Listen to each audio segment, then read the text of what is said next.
That's why also this is one of different questions. But we're trying to collect testimonies of people we find meaningful, obviously, in this discourse.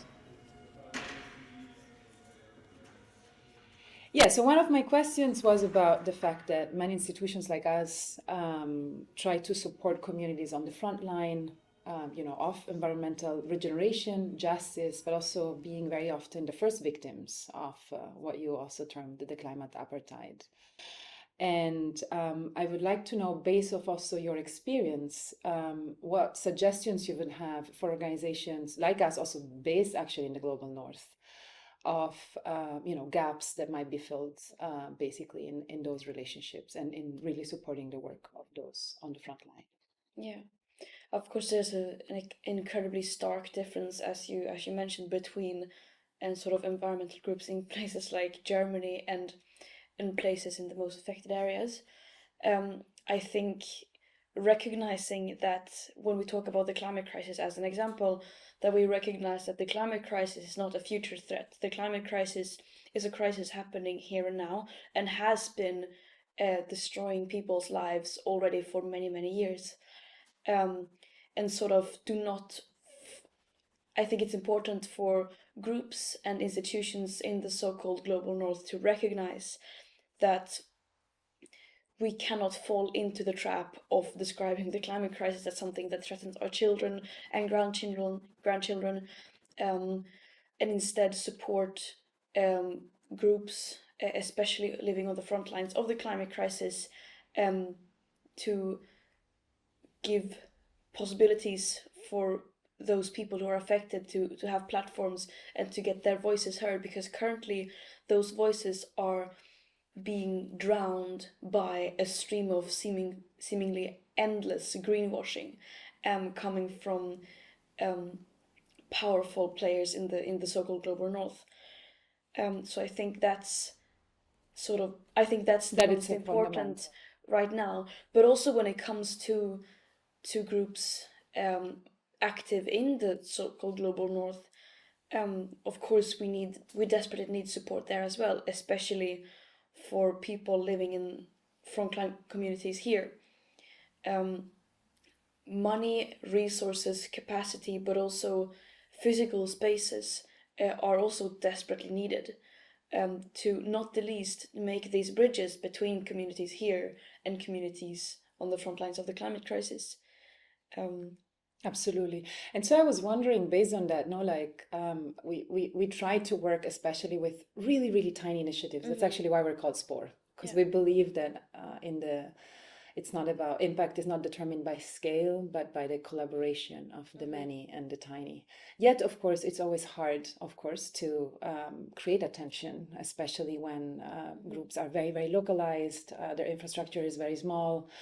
And I wonder, in that sense, also you travel a lot and visit a lot of groups, and I would like to know what your relationship is with, initiatives on the ground and your climate activism. For me, climate justice is about decentralization. It is a struggle against big projects that have monopoly and that have too much resources, and it is about distributing those resources in a much more global and fair way, both currently but also in the future. So the fight for climate justice should in practice also be about shifting the focus from those who already have power, those who already have platforms, like me, for example, and shift that and the resources to those who are working more on the ground and fighting for a sustainable life in their communities as well. And of course, linking those very local struggles to this is actually just a part of a much global movement for a sustainable living, in practice as well as in theory. So I think it's absolutely crucial to support these local struggles, these local networks, both to make them thrive and being able to implement their visions and ideas, but also to connect them to other initiatives, to make all these initiatives much stronger, and also for us to feel like we are not fighting isolated. There are countless groups in every part of the world who are acting in line with our values as well, and who are also doing their part on a local level to fight for a global transition. Fantastic. It feels fantastic to hear this, because it's very much also at the core Yeah. of what Spore is actually trying to do in its own smaller scale. And maybe to pick up on this, no, like I was telling you before, we're actually planning, and we're working on an exhibition opening soon that centers around a collaboration with agroecological cooperatives in the West Bank, which in particular, you know, connecting also climate justice movements, environmental regeneration with the rights of Palestinians, and why that matter, why human rights are fundamentally so entangled with it, has been quite a divisive topic in Germany and beyond. And I would like to, hear your position on this. Yeah, no, I mean, the climate crisis is a human rights crisis.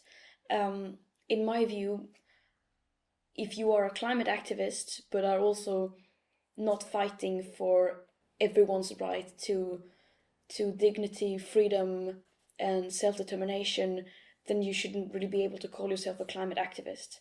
Because what it boils down to, at least for me, is I am a climate justice activist, which means social justice is a part of climate justice. We cannot achieve climate justice if we ignore human rights. That's obscene.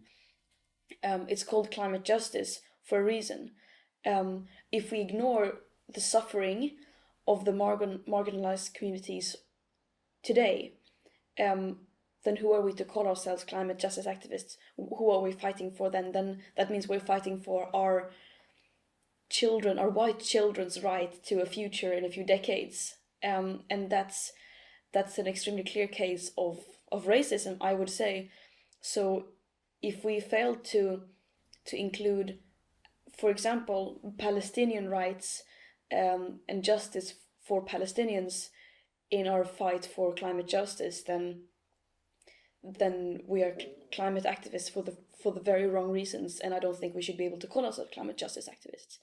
And as you say, supporting Palestinians, especially on the ground, working for a decolonized, sustainable future is one of the most clear ways that we can work for climate justice, because Palestinians are, of course, living on the front lines of the climate crisis, both in terms of human rights violation, but also environmental degradation and destruction of entire ecosystems.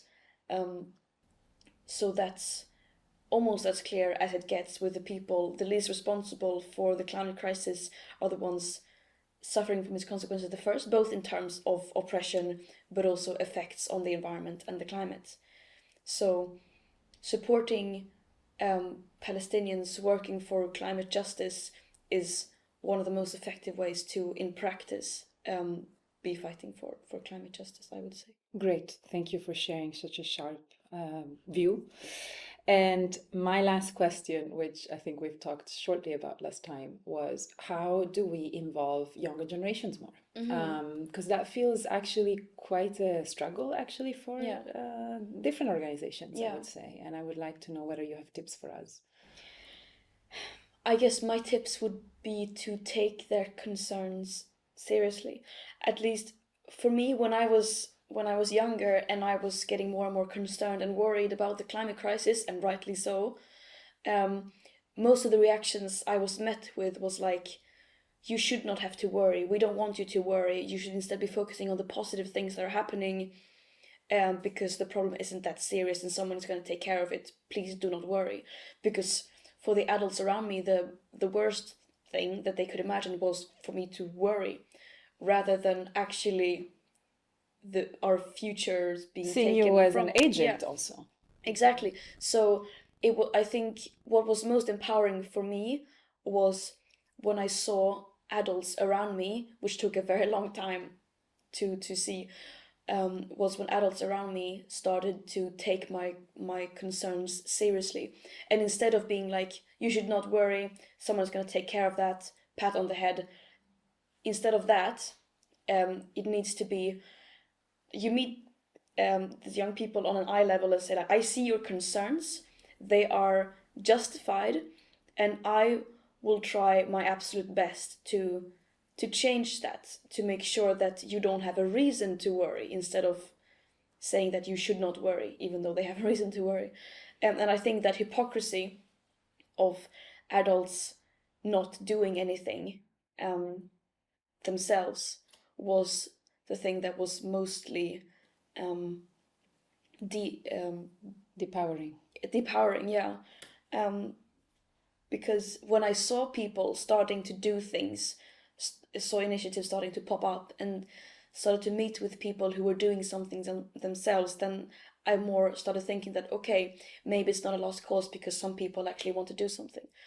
So, of course, this is different from one person to another, but for me, the thing that would get me most motivated was to see people actually doing things, and then realizing, okay, I can also do something. Nice. I feel you're also touching upon essentially also a form of discrimination against younger people, Yeah. which we should also. Yeah. Climate justice means both geographically, but also intergenerational justice, because it's such hypocrisy to be telling young people, your future is bright, you should study to be able to change something in the future, and don't be depressed, things are going to get better, while they at the same time are acting as if there was no tomorrow. And it's very clear how, for almost the whole history of humanity, people have been acting in a way that they are willing to make sacrifices to make sure that their children have a better future than they had. But now it's the complete opposite. People are sacrificing their own children in order for them to have a more comfortable life now. On this note, thank you so much. I feel there's a lot of too. work to do, but that we're very happy to take on. There is a lot of work to do, but we will do it. Yes, exactly. To action. Yeah. Thank you so much. Thank you too. Yeah, I really hope, I mean, I guess you're meeting Zealand now, but I really hope we will be able